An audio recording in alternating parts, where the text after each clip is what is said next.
There's no feeling more intense than starting over. If you deleted your homework the day before it was due, as I have, or if you left your wallet at home and you have to go back after spending an hour in the commute. If you won some money at the casino and then put all your winnings on red but it came up black. If you got your best shirt dry cleaned before a wedding and then immediately dropped food on it.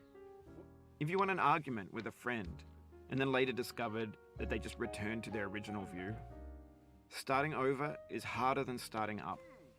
If you're not ready for that, like if you've already had a bad day, then what you're about to go through might be too much. Feel free to go away and come back. I'll be here. Alright, thanks for coming with me on this trip. I'll understand if you have to take a break at any point. Just find a safe place to stop and quit the game. And don't worry, I'll save your progress, always, even your mistakes. This game is a homage to a free game that came out in 2002, titled Sexy Hiking. The author of that game was Jazzuo, a mysterious Czech designer who was known at the time as the father of B games. And B games are rough assemblages of found objects. Designers slap them together very quickly and freely, and they're often too rough and unfriendly to gain much of a following. They're built more for the joy of building them than as polished products.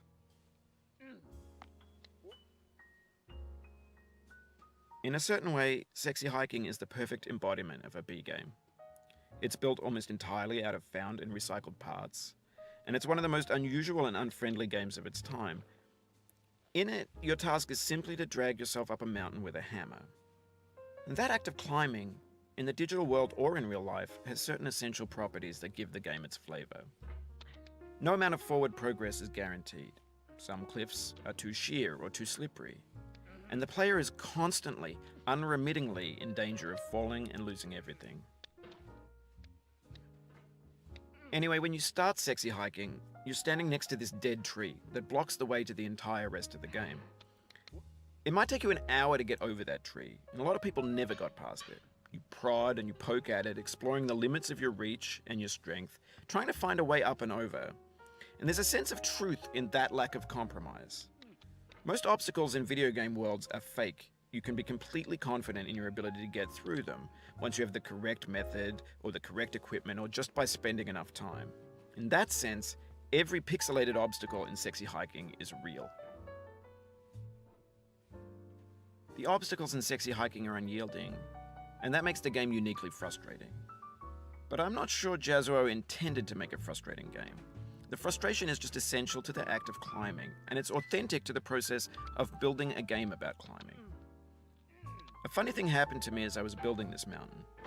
I'd have an idea for a new obstacle, and I'd build it, test it, and it would usually turn out to be unreasonably hard. But I couldn't bring myself to make it easier. It already felt like my inability to get past the new obstacle was my fault as a player rather than as a builder. Imaginary mountains build themselves from our efforts to climb them, and it's our repeated attempts to reach the summit that turns those mountains into something real. When you're building a video game world, you're building with ideas, and that can be like working with quickset cement. You mold your ideas into a certain shape that can be played with, and in the process of playing with them, they begin to harden and set until they're immutable, like rock. And at that point, you can't change the world. Not without breaking it into pieces and starting fresh with new ideas. For years now, people have been predicting that games would soon be made out of prefabricated objects, bought in a store and assembled into a world. And for the most part, that hasn't happened, because the objects in the stores are trash. I don't mean they look bad or that they're badly made, although a lot of them are. I mean they're trash in the way that food becomes trash as soon as you put it in the sink. Things are made to be consumed and used in a certain context, and once the moment is gone, they transform into garbage. In the context of technology, those moments pass by in seconds. Over time, we've poured more and more refuse into this vast digital landfill that we call the internet. It now vastly outnumbers and outweighs the things that are fresh and untainted and unused. When everything around us is cultural trash, trash becomes the new medium, the lingua franca of the digital age. And you can build culture out of trash. But only trash culture. B games, B movies, B music, B philosophy. Maybe this is what digital culture is. A monstrous mountain of trash, the ash heap of creativity's fountain. A landfill with everything we ever thought of in it. Grand, infinite, and unsorted.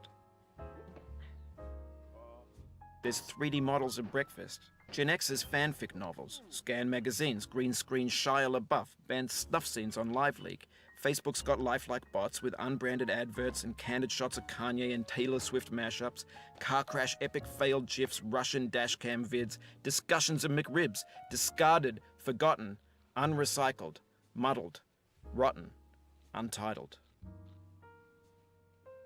Everything's fresh for about 6 seconds, until some newer thing beckons, and we hit refresh. And there's years of persevering, disappearing into the pile, out of style, out of sight.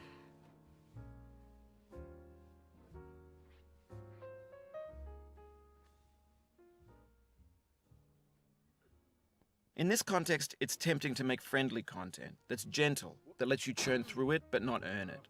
Why make something demanding if it just gets piled up in the landfill, filed in with the bland things?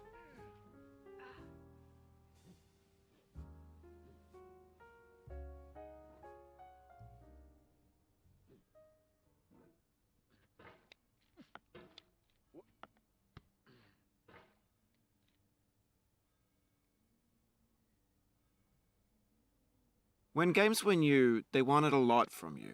Daunting you, taunting you, resetting and delaying you. Players played stoically. Now everyone's turned off by that. They want to burn through it quickly, a quick fix for the fickle, some tricks for the clicks of the feckless. But that's not you, you're an acrobat. You could swallow a baseball bat. Now I know, most likely you're watching this on YouTube or Twitch, while some dude with 10 million views does it for you. Like a baby bird being fed chewed up food. That's culture too. But on the off chance that you're playing this, what I'm saying is, trash is disposable, but maybe it doesn't have to be approachable. What's the feeling like? Are you stressed? I guess you don't hate it if you got this far. Feeling frustrated? It's underrated.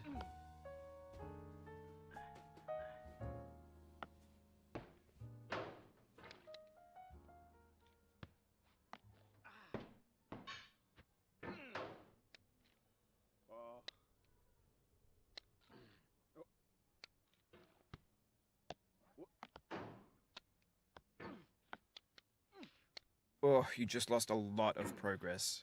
That's a deep frustration, a real punch in the gut.